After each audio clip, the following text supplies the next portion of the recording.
All the way back in early 2025, Nintendo and the Pokémon Company announced a brand new project, Pokémon Champions. For years, competitive Pokémon players have relied on a little unofficial tool called Pokémon Showdown. It's essentially a battle simulator, fully fan-made, where you can test out teams, strategies, and ideas without ever touching a console.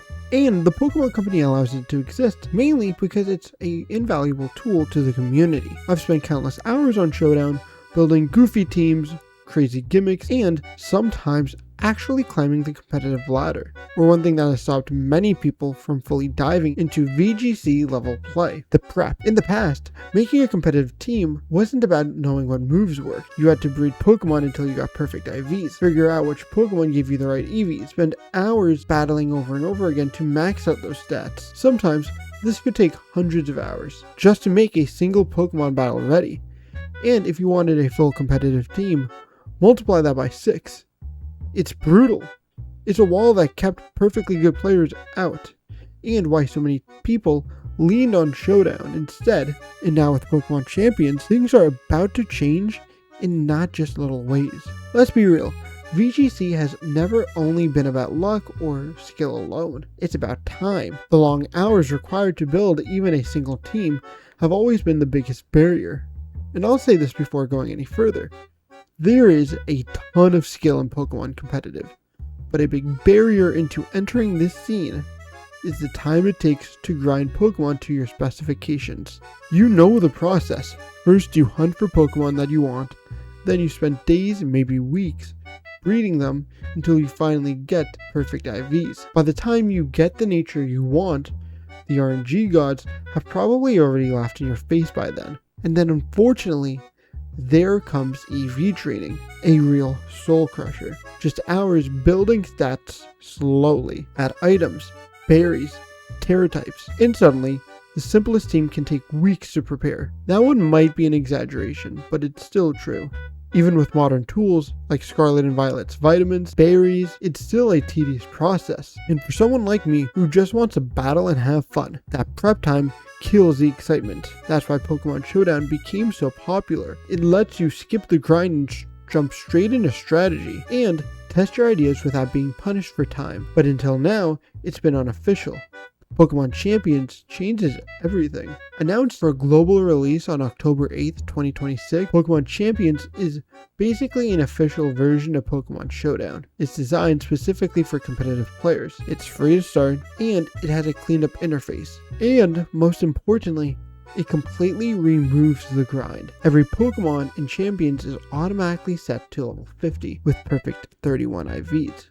No breeding, no EV training, no spending weeks in Terra raid dens just to test a strategy. Instead, Champions introduces stat points. Now I will say, the stat point system seems closer to EV training than IVs, so I might have just swapped them by accident, and if I did, it's on screen now. Here's how it works. Pokemon has a pool of 66 stat points. You can assign them to whoever you want. You want a blazing fast Garchomp, maxes out its attack and speed. You prefer a tanky Amoonguss? Well, if you pump everything into HP and defense, you should be fine. Each stat has a cap, so you can't go completely unbalanced, but the freedom that it gives is insane. And the flexibility doesn't stop there. You can import Pokemon from Pokemon Home, including ones from Scarlet and Violet, Legends Arceus, Legends ZA, Sword and Shield, and pretty much anything that's on the Switch right now. Their stats will temporarily adjust for Champions, but then revert back when you transfer them out. That means you can experiment with crazy builds without ever risking your main Pokemon. This isn't just convenient, it's a game changer. Think about it. Accessibility. That massive wall that kept people out of competitive play? Gone. Now, anyone can jump in, build a team, and learn strategy without wasting hundreds of hours on prep. Even beginners who have no idea what EVs are can hop in, use rental Pokemon, and start learning the game's deeper tactics immediately. For veterans, this is also a lab for experimentation. Like a monotype normal team completely built around Terrapagos, you can change SPs, try weird strategies, jump into private matches in just seconds. The time you spent farming is now spent thinking. Mobile support with cross-play is also huge.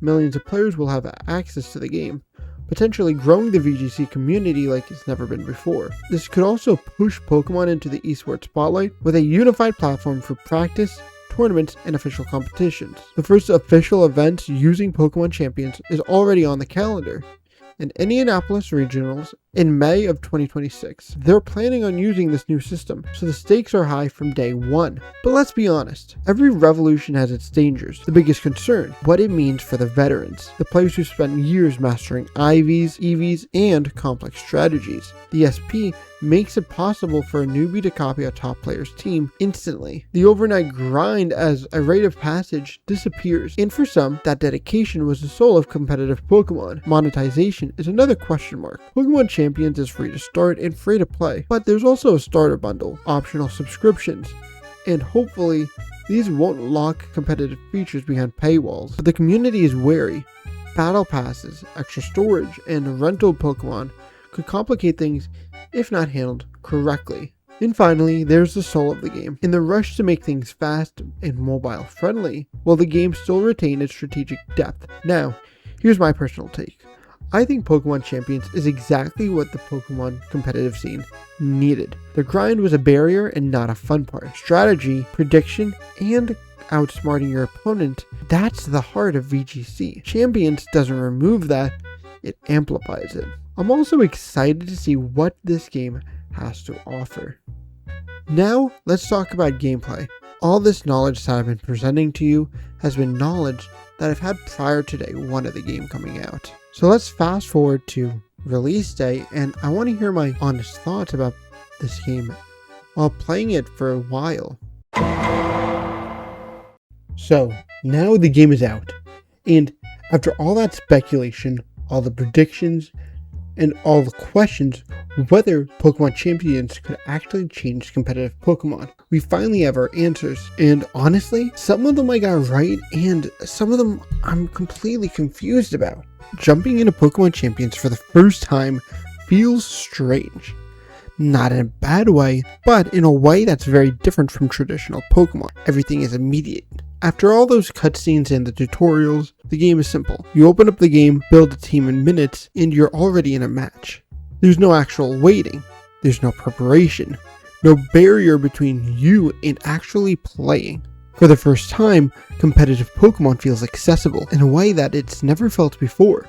There's a lot that Pokemon Champions does well. First, the game being free to play is a huge one. After spending a few hours with it, the starter pack so far feels like the only purchase that you actually need. None of it feels like it's locked behind a paywall, which is important for a competitive focused game. Now, everything that used to take hours or days can now be done almost instantly. You can build a team, adjust it, and test it in real matches within minutes. That alone makes this one of the most accessible entries into the competitive Pokemon scene that we've ever seen. The structure is solid. You can choose between casual matches, ranked battles, or even private rooms, which gives players flexibility depending on how seriously they want to play. And when it comes to usability, the game feels polished where it matters most. The team building system is clean, the battle interface is easy to understand, and overall, it feels smooth to navigate. Even the launch itself was an unexpected moment. The game released early in my region. I knew the game was coming out on April 8th, and it came out on April 7th at 10:30 p.m. This created a sudden rush of players jumping in all at once. It wasn't planned, but it added a kind of energy that made it feel more exciting. But despite all of that, there are some clear issues. For one, the game doesn't fully match what was initially expected. At launch, only Mega Evolution is available. Other mechanics like Z-moves, Gigantamax, and Terrestrialization isn't available yet. Those other mechanics that players have anticipated simply aren't there. The battle formats are also a little bit confusing. In singles, you can only bring 3 Pokemon into a battle. So yes, you have 6 Pokemon in a party, but you only use 3 of them in a single battle. It's what doubles has always been. But for casual players and a lot of people like myself who just want to play the game, it feels like a part of the experience is missing. Visually, the game is also underwhelming. It doesn't feel like a modern release. It's more comparable to titles like Colosseum or XD Gala Darkness. I will note that those games are more polygonal than this game, but it's still comparable. I will admit, it feels like some of it was smoothed out to be compatible with mobile. While that style of design to feel like a GameCube game may hit some nostalgia points, for most people it's just underwhelming. Like, why am I getting GameCube level graphics on a Nintendo Switch 2? Switch 1, I can kind of understand, but on a Switch 2? Really? And then there's integration with Pokémon Home. Instead of being seamless, the process feels unnecessarily complicated. You have to navigate specific menus in Pokémon Home to select the Pokemon you want to bring in. Then you have to switch into champions and manually accept them through another system. It works, but it doesn't feel smooth. And for something that's a core feature of the game, that friction stands out. There's also a few things that stood out that I didn't expect. Team building was incredibly easy. Not just simplified, but almost effortless. You can experiment freely without hesitation, which encourages creativity in a way that the mainline games never had.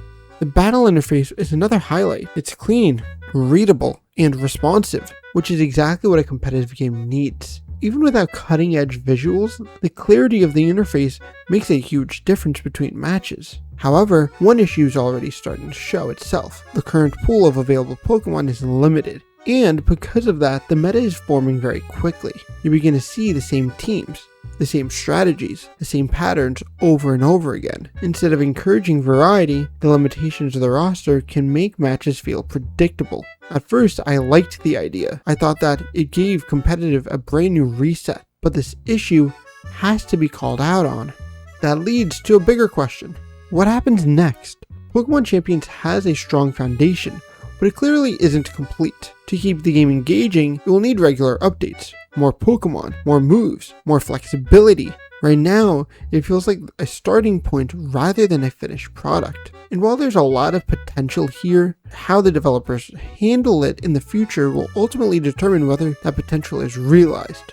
So was I right about Pokémon Champions? In some ways, yes. It does remove the grind. It does make competitive Pokemon more accessible. It allows for players to focus on strategy rather than prediction, but at the same time, it introduces new limitations. The current mechanics are restricted and the visuals feel dated, and the early meta is already showing. Even so, this feels like an important step forward. Not a perfect one, but a necessary one. Because for the first time, competitive Pokemon isn't locked behind time. It's open for anyone who wants to play it, and that changes everything. If you agree, let me know down below. I'll talk to you later. Peace.